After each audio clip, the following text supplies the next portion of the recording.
Hello welcome to Kerala stock market. ഇപ്പോൾ എന്തുണ്ട് വിശേഷം? അപ്പോൾ ഗുഡ് ഈവനിങ്. എല്ലാവർക്കും ഇന്നൊരു പ്രോഫിറ്റബിൾ ഡേ ആയിരുന്നു എന്ന് വിശ്വസിക്കുകയാണ്. അപ്പോൾ നമ്മൾ നമ്മുടെ തംബ്നെയിലിൽ പറഞ്ഞ പോലെ തന്നെ FII ഇൻട്രസ്റ്റ് ഉള്ള ഒരു കമ്പനിയാണ് ഞാൻ ഇന്ന് പരിചയപ്പെടുത്തുന്നത്. കമ്പനിയുടെ പേര് marathon next and reality limited എന്നാണ്. അപ്പോൾ അതിൻ്റെ കറന്റ് മാർക്കറ്റ് പ്രൈസ് 760 ആണ് ക്ലോസിംഗ് പ്രൈസ്. അപ്പോൾ മാരത്തോൺ നെക്സ്റ്റ് ആൻഡ് റിയാലിറ്റി എന്ന് പറഞ്ഞ കമ്പനിയുടെ ബിസിനസ്സിനെ കുറിച്ച് നമുക്ക് സംസാരിച്ചതിന് ശേഷം നമുക്ക് ടെക്നിക്കൽ ചാർട്ടിലേക്ക് ഒന്ന് പോകാം. അപ്പോൾ എല്ലാവരും ഈ വീഡിയോ മുഴുവനായിട്ട് കാണാൻ ശ്രമിക്കുക. കമ്പനിയുടെ ബിസിനസ് ആദ്യം മനസ്സിലാക്കിയതിന് ശേഷം മാത്രം ടെക്നിക്കലി എന്താണ് നമ്മൾ ചെയ്യേണ്ടതെന്നുള്ള കാര്യം നിങ്ങൾ ഡിസിഷൻ എടുക്കുക. ഓക്കെ. അപ്പോൾ ഈ കമ്പനി എന്ന് പറഞ്ഞാൽ 1978 ഇൻകോപ്പറേറ്റ് ചെയ്ത കമ്പനിയാണ്. ഇവിടെ പ്രധാനപ്പെട്ട ബിസിനസ് എന്ന് പറഞ്ഞാൽ construction and development and sale of commercial and residential real estate projects. അതായത് സെയില്, കൺസ്ട്രക്ഷനും ഡെവലപ്മെൻറ്റും സെയിലും എന്തിൻ്റെയാണ്? റിയൽ എസ്റ്റേറ്റ് പ്രോജക്ട്സിൻ്റെയാണ് പ്രധാനപ്പെട്ട സെയിൽ നടത്തുന്നത്. അപ്പോൾ ഇവർ പരമ്പരാഗത രീതിയിൽ നിന്ന് മാറി ഇപ്പോൾ നിലവിൽ അവരുടെ കാര്യങ്ങൾ പുതിയ ഏരിയാസിലേക്ക്, അവരുടെ കൺസ്ട്രക്ഷൻ പ്രോജക്ട്സ് പുതിയ ഏരിയാസിലേക്ക് അവർ മാറ്റുന്നുണ്ട്. അതായത് ഡൈവേഴ്സിഫൈ ചെയ്യാൻ ശ്രമിക്കുന്നുണ്ട്. അതായത് ടൗൺഷിപ്പ് അല്ല ഇൻഫ്രാസ്ട്രക്ചർ പ്രോജക്ട്സിലെല്ലാം ഇവർ ഇൻക്ലൂഡ് ചെയ്യാൻ ശ്രമിക്കുന്നുണ്ട്. ആൻഡ് എൻ്റർടൈൻമെൻറ്റ് സെക്ടറിലേക്ക് ഇവർ കടക്കുന്നുണ്ട്. Okay. Leisure, education, hospitality and capital മാർക്കറ്റിലേക്കും ഇവർ കടന്നു ചെല്ലാൻ ശ്രമിക്കുന്നുണ്ട്. അപ്പോൾ അവരുടേതായ ഇൻവെസ്റ്റ്മെൻറ്റ്സ് ഡൈവേഴ്സിഫൈ ചെയ്യാൻ ശ്രമിക്കുന്നുണ്ട്. ഓക്കെ. പിന്നെ ഈ കമ്പനിയുടെ കീ പോയിൻറ്റ്സിൽ പ്രധാനപ്പെട്ട ഒരു കാര്യം ഒന്ന് ഇതിൽ ഉൾപ്പെട്ടിട്ടുണ്ട്. സ്ക്രീനറിൽ നിങ്ങൾക്ക് കയറിയാൽ വായിക്കാം. അപ്പോൾ അതിൽ കൂടുതലേക്ക് ഞാൻ പോകുന്നില്ല. അതിൽ ഇവിടെ ഓൺഗോയിങ് പ്രോജക്ട്സ് എവിടെയൊക്കെ നടക്കുന്നുണ്ടെന്നുള്ള കാര്യവും ഇനി വരാൻ പോകുന്ന പ്രോജക്ട്സിനെ കുറിച്ചുള്ള കാര്യങ്ങളാണ് കീ പോയിൻറ്റ്സ് ഉൾപ്പെടുത്തിയിട്ടുള്ളത്. അപ്പം അതിൽ ഏറ്റവും പ്രധാനപ്പെട്ട ഇൻട്രസ്റ്റിംഗ് ആയിട്ടുള്ളൊരു കാര്യം പറഞ്ഞിട്ടുള്ളത് ഇവർക്ക് മാരത്തോൺ എന്ന കമ്പനിക്കുള്ള ലാൻഡ് പൂളാണ്. ഇവർക്ക് ഒരുപാട് ഭൂമി ഇവരുടെ കയ്യിൽ നിലവിലുണ്ട്. ഇവർ റെയിൽ ഓൺ ചെയ്യുന്നുണ്ട്, വാങ്ങി കൂട്ടിയിട്ടുണ്ട്. ആൻഡ് 15,000-ലധികം പുതിയ വീടുകളാണ് ഈ കമ്പനിയുടെ ഭാഗമായിട്ട് നിർമ്മിച്ചുകൊണ്ടിരിക്കുന്നത്. അത് ആളുകളുടെ കയ്യിൽ എത്തുമ്പോഴത്തേക്കും എന്തോരം വലിയ പ്രൊജക്ട്സാണ് ഇവർ റൺ ചെയ്യണമെന്ന് നമുക്ക് മനസ്സിലാവും അല്ലേ. പിന്നെ നമുക്ക് മനസ്സിലാക്കേണ്ട ഒരു കാര്യം കമ്പനിയുടെ മാർക്കറ്റ് ക്യാപ്പാണ്. കമ്പനിയുടെ മാർക്കറ്റ് ക്യാപ്പ് എന്ന് പറഞ്ഞാൽ 5140 കോടിയാണ് കമ്പനിയുടെ മാർക്കറ്റ് ക്യാപ്പ്. ബുക്ക് വാല്യൂ 232 റുപ്പീസാണ്. ആൻഡ് ഫേസ് വാല്യൂ 5 രൂപയാണ്. ഓക്കെ. പിന്നെ ഈ കമ്പനിയെക്കുറിച്ച് നമുക്ക് കുറച്ച് അറിഞ്ഞിരിക്കേണ്ട ഒരു കാര്യമെന്ന് പറയുന്നത് ഇതിൻ്റെ പ്രോസ് ആൻഡ് കോൺസ് ആണ്. കമ്പനിയുടെ പ്രോസ് എന്ന് പറയുന്നതിൽ ഏറ്റവും പ്രധാനപ്പെട്ട കാര്യം കമ്പനി ഡെപ്റ്റ് അല്ലെങ്കിൽ കടം കുറച്ചിട്ടുണ്ട് എന്നുള്ളതാണ്. And company has delivered good profit growth of 50.6%. അതായത് 50.6% CAGR അവർ ഡെലിവർ ചെയ്തിട്ടുണ്ട്. പിന്നെ ഈ ഏറ്റവും വലിയൊരു നെഗറ്റീവ് സൈഡ് ഈ കമ്പനിയിൽ ഉള്ളത് കോൺസ് എന്ന് പറയാനായിട്ട് ഇത് പ്രൊമോട്ടേഴ്സ്, അതായത് ഈ കമ്പനിയായിട്ട് ഓണേഴ്സ് എല്ലാം കുറേ ഷെയർസ് കഴിഞ്ഞ ക്വാർട്ടറിൽ വിറ്റിട്ടുണ്ട്. -17.7% ഷെയർസ് അവർ വിറ്റിട്ടുണ്ട്. ഓക്കെ. ആൻഡ് ഡെപ്റ്റർ ഡേയ്സ് കൂടുതലാണെന്നുള്ളതാണ് ഒരു നല്ല നെഗറ്റീവ്. അതും കൺസിഡർ ചെയ്യേണ്ട ഒരു കാര്യം തന്നെയാണ്. ഡെപ്റ്റർ ഡേയ്സ് നെഗറ്റീവായതും ഈ കമ്പനിയെ ബാധിക്കുന്ന ഒരു കാര്യമാണ്. ഓക്കെ. അപ്പോൾ നമുക്ക് ഫണ്ടമെൻ്റലി ചെറിയ മിസ്റ്റേക്സ് ഈ കമ്പനിയിലുണ്ട്. ഓക്കെ. പിന്നെ എന്ന് പറഞ്ഞാൽ ഇവരുടെ പ്രധാനപ്പെട്ട കോമ്പറ്റീറ്റേഴ്സ് ഈ കമ്പനിയുമായിട്ട് മത്സരിക്കുന്ന അല്ലെങ്കിൽ കമ്പനിയുടെ സെയിം സെഗ്മെൻറ്റിലുള്ള കമ്പനികളാണ് DLF അല്ലെങ്കിൽ പ്രധാനപ്പെട്ട ലോധ ഗ്രൂപ്പിനെ കുറിച്ചൊക്കെ എല്ലാവർക്കും അറിയാമായിരിക്കും. Lodha developers, prestige estates, Godrej properties, Oberoi realty. അപ്പോൾ നിങ്ങൾക്ക് പലവർക്കും ഇതിലെ കുറച്ച് കമ്പനികളെങ്കിലും അറിയാമായിരിക്കും അല്ലേ. ഒബ്രിയോ റിയാലിറ്റി അറിയാമായിരിക്കും, ഗോദ്രേജ് പ്രോപ്പർട്ടീസ് അറിയാമായിരിക്കും, prestige estates and Lodha developers. നല്ല കോമ്പറ്റീഷൻ ഉള്ള ഒരു മേഖലയിലാണ് ഇവർ പ്രവർത്തിക്കുന്നത്.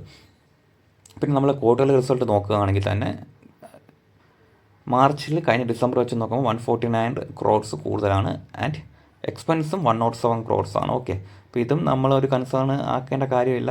നല്ലൊരു സാമാന്യം ഭേദപ്പെട്ട ഒരു ഫിഗറാണ് വന്നേക്കുന്നത്. പിന്നെ സെയിൽസ് 580 ക്രോഡ്സ് ആണ്. കഴിഞ്ഞ മാർച്ച് വെച്ച് നോക്കുമ്പോൾ 705-ൽ നിന്ന് 580 കുറവാണ്. ഓക്കെ. പിന്നെ ഇതിൽ നമ്മൾ പ്രധാനപ്പെട്ട നമ്മൾ ഇൻട്രസ്റ്റ് ചെയ്യേണ്ട ഒരു കാര്യമെന്ന് പറഞ്ഞാൽ ഇവിടെ റിസർവ്സ് ആണ്. റിസർവ് ഫണ്ട്സ് മോസ്റ്റ്ലി 1161 കോടി രൂപയാണ്. 970 ക്രോഡ്സിൽ നിന്ന് അവർ കൂട്ടിയിട്ടുണ്ട്. ഓക്കെ. പിന്നെ ബോറോയിങ്സും കുറച്ചിട്ടുണ്ട്. 761 ക്രോഡ്സിൽ നിന്ന് 560 കോടിയായിട്ട് കുറച്ചിട്ടുണ്ട്. ലയബിലിറ്റീസ് കുറച്ചിട്ടുണ്ട്. ഇതൊക്കെ നമുക്ക് ഒരു പോസിറ്റീവായിട്ട് നമുക്ക് എടുക്കാവുന്ന കുറച്ച് കാര്യങ്ങളാണ്. ഓക്കെ. പിന്നെ cash from operating activity -25 crores ആണ്. അത് ഇത്തിരി നെഗറ്റീവാണ്. അപ്പോൾ അതും കുറച്ച് ഫണ്ടമെൻ്റലി അവിടെ എവിടെയായിട്ട് ചെറിയ പോരായ്മകളുണ്ട്. ഏറ്റവും വലിയ പോരായ്മകൾ ഒന്നാണ് ഞാൻ പറഞ്ഞ ഡെപ്റ്റർ ഡേയ്സ്. അത് 60 ഡേയ്സ് ആയത് ഒരു നെഗറ്റീവ് സൈഡായിട്ട് നമുക്ക് കണക്കാക്കാൻ പറ്റും. ഓക്കെ. പിന്നെ നമ്മുടെ ഷെയർ ഹോൾഡിംഗ് പാറ്റേൺ ഇവിടെയാണ് ഇൻട്രസ്റ്റിംഗ് ആയിട്ടുള്ള കാര്യം. ചെറിയ നെഗറ്റീവ്സ് ഉണ്ടെങ്കിൽ പോലും പ്രൊമോട്ടേഴ്സിൻ്റെ സെല്ലിംഗ് ആണ് മേജർലി ഒരു നെഗറ്റീവ് സൈഡ് നമുക്ക് ഏറ്റവും കൂടുതൽ പറയേണ്ടത്. കണ്ടോ, 73.63% ഉണ്ടായിരുന്ന പ്രൊമോട്ടേഴ്സ് നല്ലൊരു എമൗണ്ട് ഷെയർസ് വിറ്റ് കഴിഞ്ഞു. ഇപ്പോൾ അവർ 55%, 55.93% മാത്രമേ ഹോൾഡ് ചെയ്യുന്നുള്ളൂ. അപ്പോൾ ഓൾമോസ്റ്റ് ഒരു 17%ഓളം ഷെയർസ് അവർ വിറ്റു. അതാണ് ഏറ്റവും വലിയ നെഗറ്റീവ്. ബട്ട് ഏറ്റവും ഇൻട്രസ്റ്റിംഗ് ആയിട്ട് വേറെ വന്ന കാര്യം എന്ന് പറഞ്ഞാൽ കഴിഞ്ഞ ക്വാർട്ടർ വെച്ച് നോക്കുമ്പോൾ 0.94% മാത്രം ഉണ്ടായിരുന്ന FIAs ഇപ്പോൾ 9.90%, മോസ്റ്റ്ലി ഒരു 10% ഇൻക്രീസാണ് FIAs, അതായത് ഫോറിൻ ഇൻസ്റ്റിറ്റ്യൂഷൻസ് ഇതിലോട്ട് വാങ്ങിയിരിക്കുന്ന ഷെയർസിൻ്റെ അളവ്. മോസ്റ്റ്ലി അതൊരു ഇൻട്രസ്റ്റിംഗ് ആയിട്ടുള്ള കാര്യമാണ് അല്ലേ. പ്രൊമോട്ടേഴ്സ് വിറ്റൊഴിഞ്ഞ്, ബട്ട് FIAസും DIAസിൻ്റെ കാര്യം നമുക്ക് നോക്കാം. ഡൊമസ്റ്റിക് ആയിട്ടുള്ള ഇൻവെസ്റ്റേഴ്സും ഈ ഷെയർസ് വാങ്ങിക്കൂട്ടിയിട്ടുണ്ട്. 2.31%-ൽ നിന്ന് 16.66% DIAസും വാങ്ങിയിട്ടുണ്ട്. ആലോചിച്ച് നോക്കി, FIAസും DIAസും എന്തുകൊണ്ടായിരിക്കും ഈ സ്റ്റോക്ക് വാങ്ങാൻ കാരണം?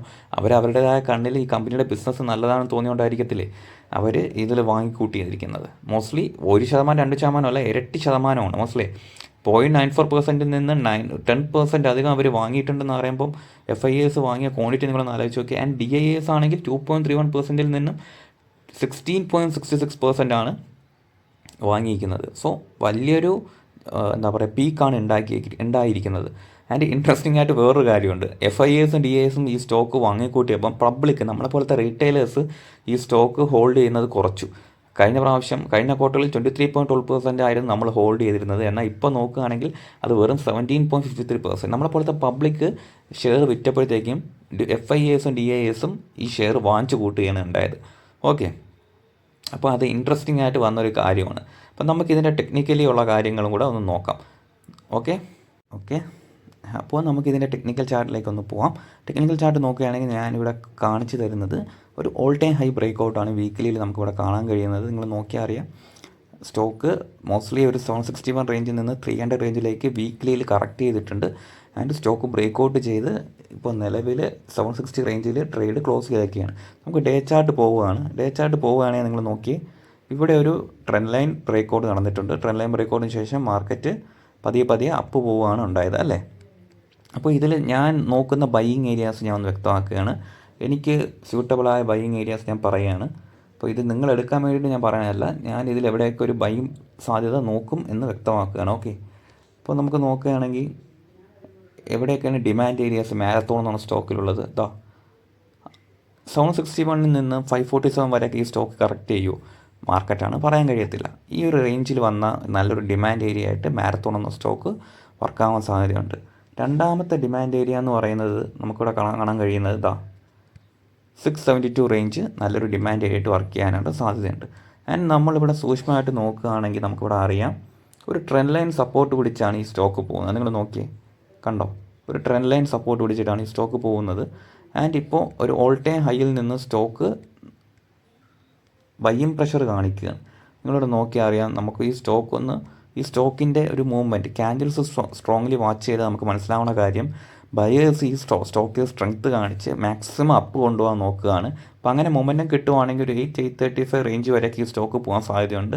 അപ്പോൾ നമ്മൾ എടുത്ത് ചാടി ഒന്നും ചെയ്യാൻ പാടില്ല എന്നാണ് ബേസിക്കലി ട്രേഡ് ചെയ്യുന്നതിൻ്റെ ഏറ്റവും വലിയ ഫാക്ടർ. അപ്പോൾ നമ്മൾ എന്താ വെയിറ്റ് ചെയ്യേണ്ടത്, ഈ സ്റ്റോക്കിൽ പുൾ ബാക്കുകൾ വെയിറ്റ് ചെയ്യുക. അപ്പോൾ എടുത്ത് ചാടി സ്റ്റോക്കിൽ നമ്മൾ വാങ്ങുകയാണെങ്കിൽ നമുക്ക് റിസ്ക് ആണ്. കാര്യം ഇത് ഓൾ ടൈം ഹൈയിൽ നിൽക്കുകയാണ്.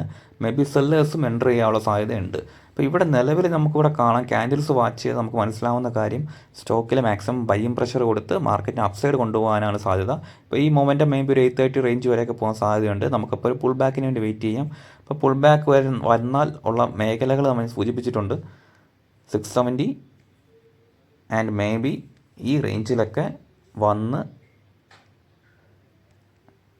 മാർക്കറ്റ് വീണ്ടും ഒരു അപ്സൈഡ് കാണാൻ സാധ്യതയുണ്ട്. അപ്പോൾ മാരത്തോൺ എന്നുള്ള കമ്പനി നിങ്ങളെല്ലാവരും വാച്ച് ലിസ്റ്റിൽ ഇട്ടേക്കുക. All time high തരുകയാണ്.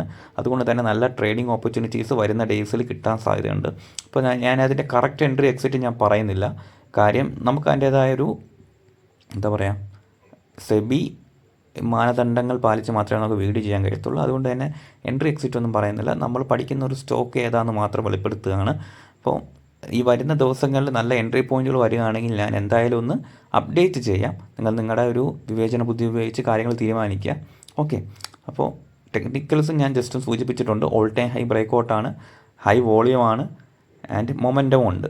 May be 830, 850 range വരെയൊക്കെ ഈ സ്റ്റോക്ക് പുഷ് ചെയ്യാനുള്ള സാധ്യത വളരെ കൂടുതലാണ്.